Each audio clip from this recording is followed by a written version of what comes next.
yourself. Stay true. It's all about what works for you. Stay free. Build a team, community. Stay full. Make sure you're doing diabetes your way. Doing diabetes. Doing diabetes your way. Doing diabetes. Doing diabetes your way.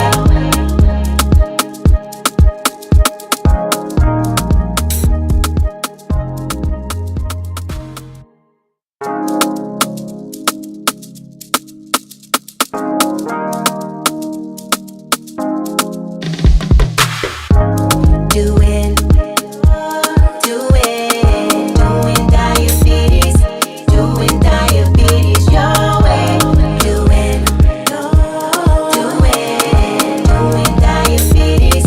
Doing diabetes your way. Step one, educate yourself. Stay true. It's all about what works for you. Stay free.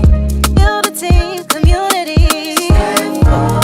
Make sure you're doing diabetes your way. Doing diabetes. Doing diabetes your way. Doing diabetes. Doing diabetes your way.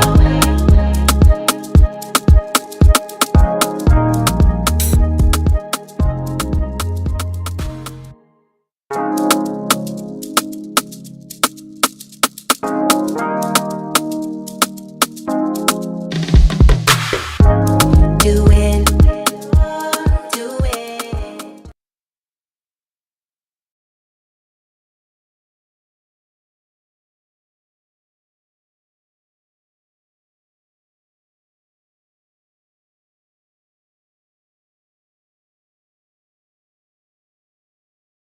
All right. Hello, everyone. Welcome to Doing Diabetes Your Way, the live stream. I'm here with my beautiful co-host and her fabulous earrings and her beautiful green, Melissa DeRose. Hello. Hello. I am wearing green today because the month of May is Mental Health Awareness Month. So I am excited about the conversations that we're going to have in the lives all month long, where we're going to be talking about mental health. So that's why I'm in my green. I love it. And today we are kicking off with a really awesome conversation about navigating diabetes and womanhood and how we strike the balance, because as women, we have everything on our plates. We are everything to everybody all the time.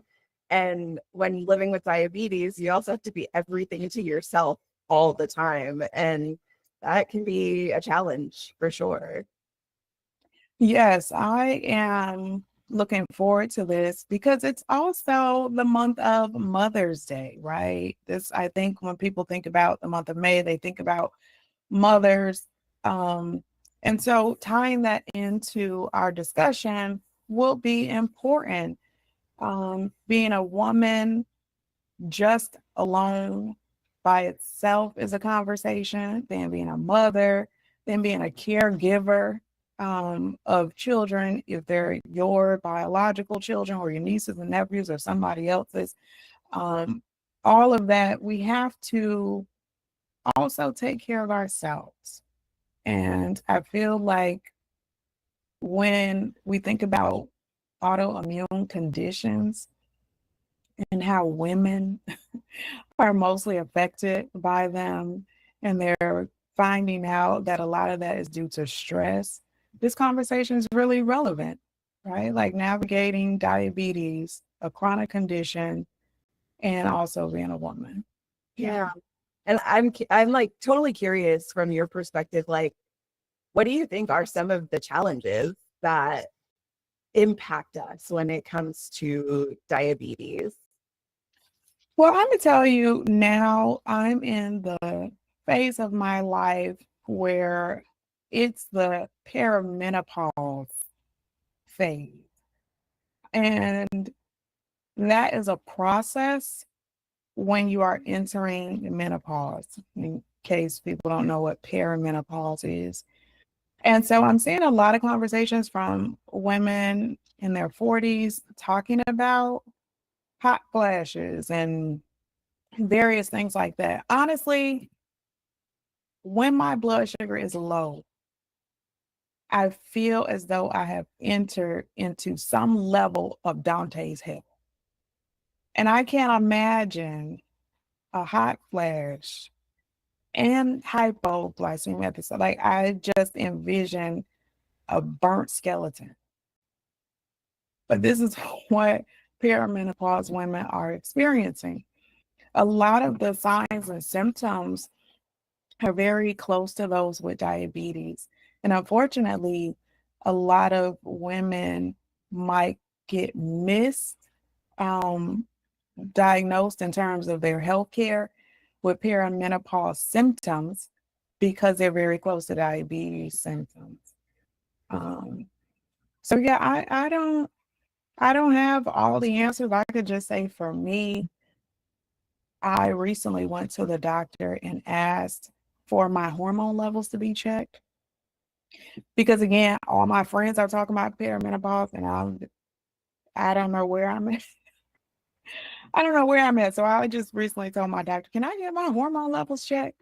Just to see like where am I? Like, am I in this phase?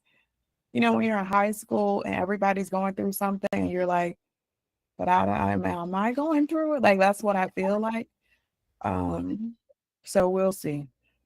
Yeah. I think it's really like interesting to think about because women's health itself isn't studied very much at all in the medical system. And then women with diabetes are probably studied even less. And so like, you know, this generation of us that are very vocal and very interested in learning and interested in sharing and interested in community, like we're almost walking into this phase of life without any guidance because there just isn't research, there isn't information about how to balance and manage all of it together. And I think that's so interesting, like thinking about how we're kind of like running toward the hurricane without really any map or path forward. It's just kind of like figure it out as you go. And that in itself, I feel like it's a really big challenge.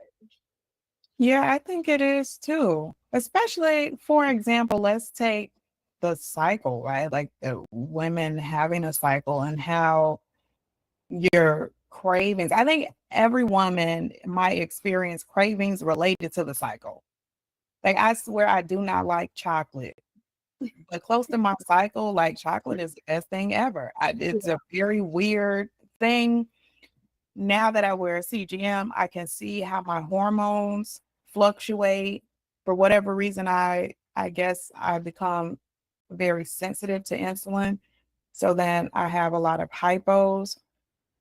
But by the time I'm dealing with these hypos for like 4 days in a row, and I realize, oh, I might need to change how much insulin I get in my pump, then I'm back to my regular part. And so when you talk about this lack of knowledge, it makes me think about how younger women through this knowledge wouldn't have that issue, right? Like they would be able to say, okay, I know this is coming, hormone changes happening. It's not just physically in my body, but it's also hormonally, it's also emotionally, right? And so I think we do a lot of talk about physical. So I have a daughter, she's young now, and I'm preparing to be able to talk to her about her body changing and what that means. So yeah, I'm hoping as we learn, we're able to pass that knowledge on.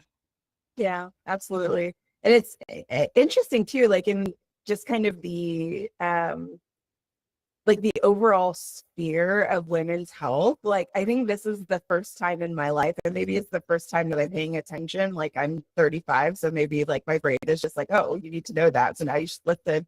But I'm hearing even like a lot of conversations in like pop culture with celebrities. Recently, Halle Berry was talking about how like she had no idea that this was coming, and nobody ever told her, nobody ever referenced it, mentioned it, said anything. And so like this was all new to her. And I just find that really fascinating. You mentioned it so perfectly with, you know, talking about how like you'll have these conversations with your daughter, and like we have these conversations with children when they're, you know, fourth, fifth, sixth grade about hormones, about bodies changing.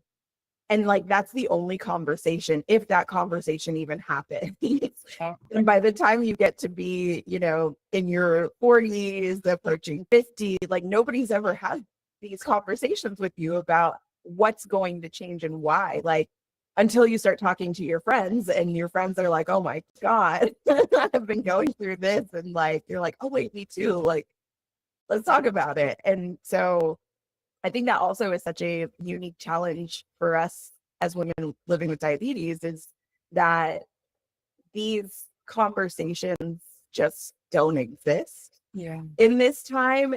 And because of that, there is that learning curve that is really difficult when you're trying to keep yourself alive. I would like to share also with this perimenopause age. We know that there is a link between diabetes and depression. Diabetes and depression. So we have this, you know, this dance happening there that we're dealing with. But then there's also one with perimenopause and depression, right? And I recently learned that for Black women, the highest rate of suicide happens in this perimenopause age range. So right now, I have honestly just taken it upon myself to reach out to my friends more, because this is a very interesting age. It's not the teenage age, it's this age. And there's a lot happening where if people aren't talking to you about your thought process, if they aren't talking to you about the physical changes that are happening to you, that could send you into depression because you don't know what is happening, why you don't feel like getting up in the morning, why you can't remember anything. I love to talk to my friends on Marco Polo. I swear, if you are not on Marco Polo, we are not close friends, because if you're, this is how I maintain my relationships.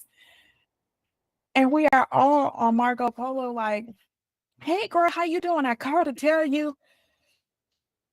I don't even know why I called to tell you. Okay, I forgot. But so and so, it is classic.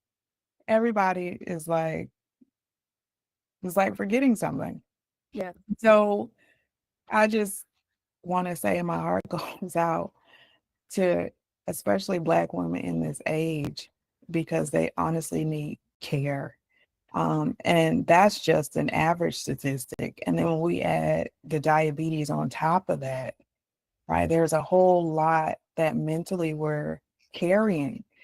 I have to admittedly say, I had the recent privilege to, for the first time, see a mental health specialist that deals with diabetes. And the stuff that I have been carrying in silence around being a woman with diabetes who is in this age, I didn't even realize it. And so a lot of us are just going throughout the day. We're working, We're getting the kids off to school. We're doing whatever. We're not thinking about ourselves and taking care of ourselves like we should. And so it's a lot we deal with that is impacting our blood sugars that we don't realize. Yeah. And what's interesting too is like so much of that is cultural, like among Black women. Like I remember being in high school and telling my parents, I think I need to go to therapy. I don't know why. I can't explain it, but I just think that I need help. And I remember like love my parents so much, but them being like, you just need to go to church more and pray and you'll be fine. And I was like, maybe not. I mean, maybe, but maybe not. And I think that like that's also something that like we deal with, especially as Black women, but maybe other women of color can also identify that like sometimes you're told like it's just in your head, and if you pray about it, if you are like working hard enough toward your spirituality, then you'll be fine. Like God's got you. And sometimes it's like, I know, but I also need a therapist. Like I also need somebody who can not just validate my feelings, but give me tools and give me resources that I can use to cope in those moments where I am struggling. And so like, I think that's also like an interesting facet of something that we deal with and also society's pressure of, being the strong Black woman fix everything. Black women are superheroes, yet we're treated like the opposite. And there's also like that burden that comes on top of it. And then you add diabetes on top of that. And, like it's like really interesting cycle that I don't think that people always see and don't always understand like how deep it actually goes. Yeah, I agree. And it can even be something as simple as cooking Sunday dinner, right? Or even a weekday dinner, anything. But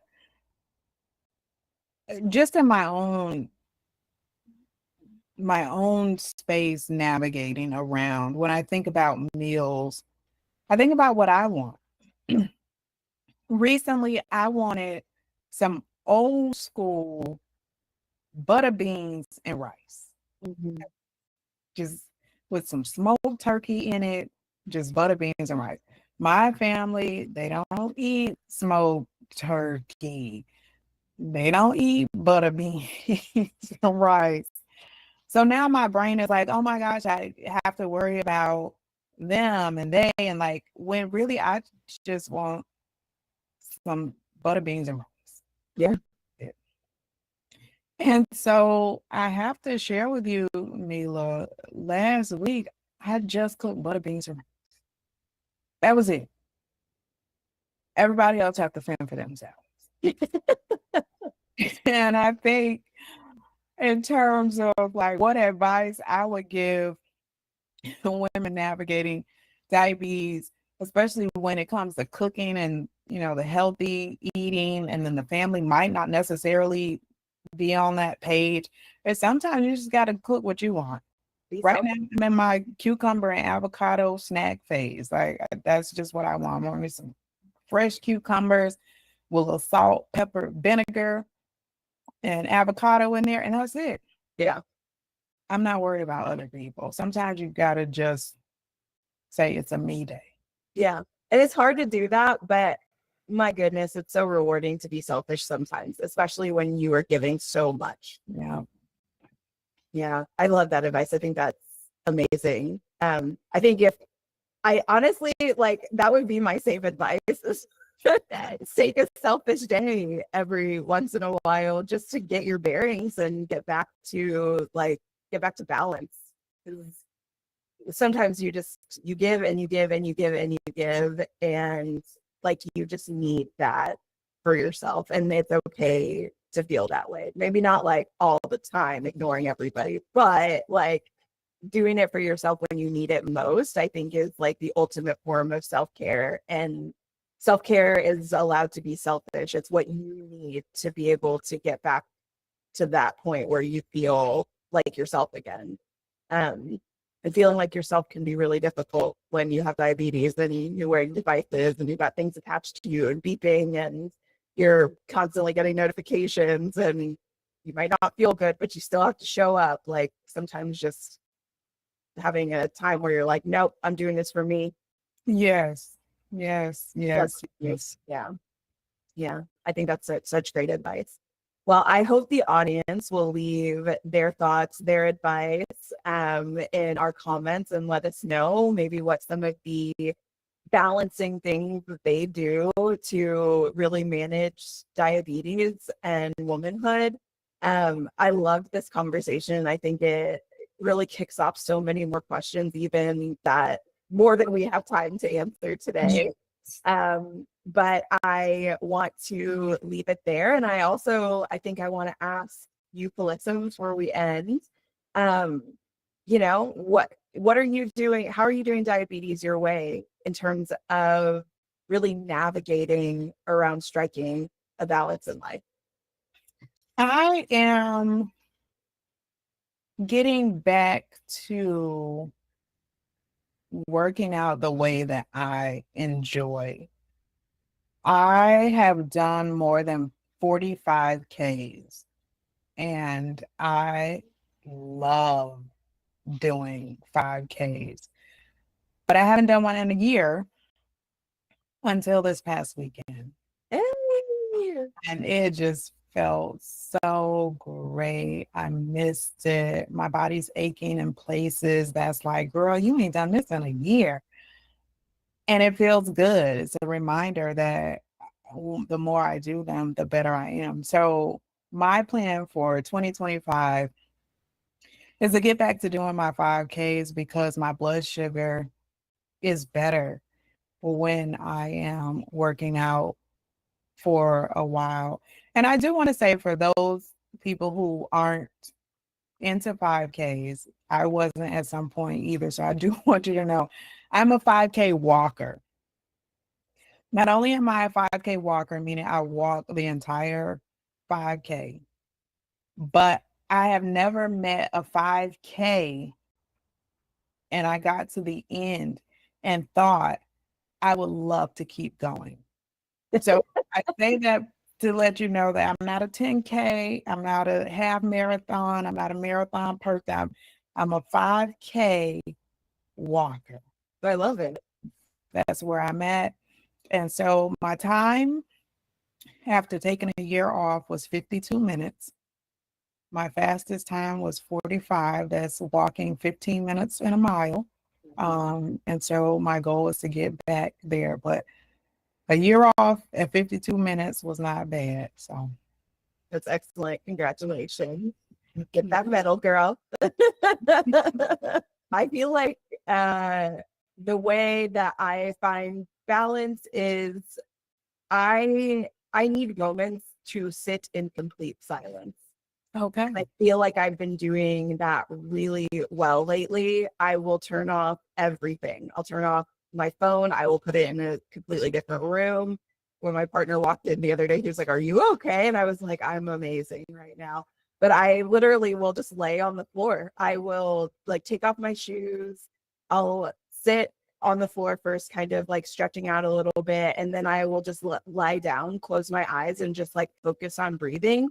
And it is so restorative and so nice, especially on days where I'm getting a million emails a minute, I'm getting a million client calls a minute, I have deadlines on deadlines, I'm getting asked to review stuff by my team, everything is buzzing and pinging. I'm in grad school, like too much stimulation at one time. And so taking away all of the stimulation and just having that moment for myself, like nobody's home, nobody it can talk to me, like just doing it at like 3:00. And having that decompression time, it's just been so nice. And it's been a really nice way to separate myself from technology a little bit, especially because like, we all have those CGM alarms that go off at 3 a.m, or like my pump consistently every 3 days, it runs out at like 3:15 a.m. Oh. And so I have to get up, turn it off. I don't change it because I'm like, I don't feel like it. Like I can go the, next 5 hours without insulin. My blood sugar is going to be high probably, but like Right. It is what it is. Like I'm a zombie at 3 a.m. I'm not going to be able to put on a pump the right way. And so like really knowing that I can have those moments of just like complete silence. I'll even like stick my earbuds in on noise canceling mode. So it's like complete silence. It's like just me. And that feels so good. It's such a nice feeling. And I don't do it for a long time. I do it for maybe like 10 minutes, but it feels like I have like a whole 8 hours of sleep afterward. Nice. Well, I'm hoping that someone who's watching this can benefit from these tips. And I love what you said about the silence. I think not enough people really admit that they like silence. And to be able to have that moment in time for yourself is great. Unfortunately, there is never enough time to have these conversations. So thank you so much for this talk on navigating diabetes and womanhood. It is Mental Health Awareness Month. Please, please, please take care of your mental health. And we'll be back next week with a great conversation around mental health. Thank you so much, everyone. See you next time.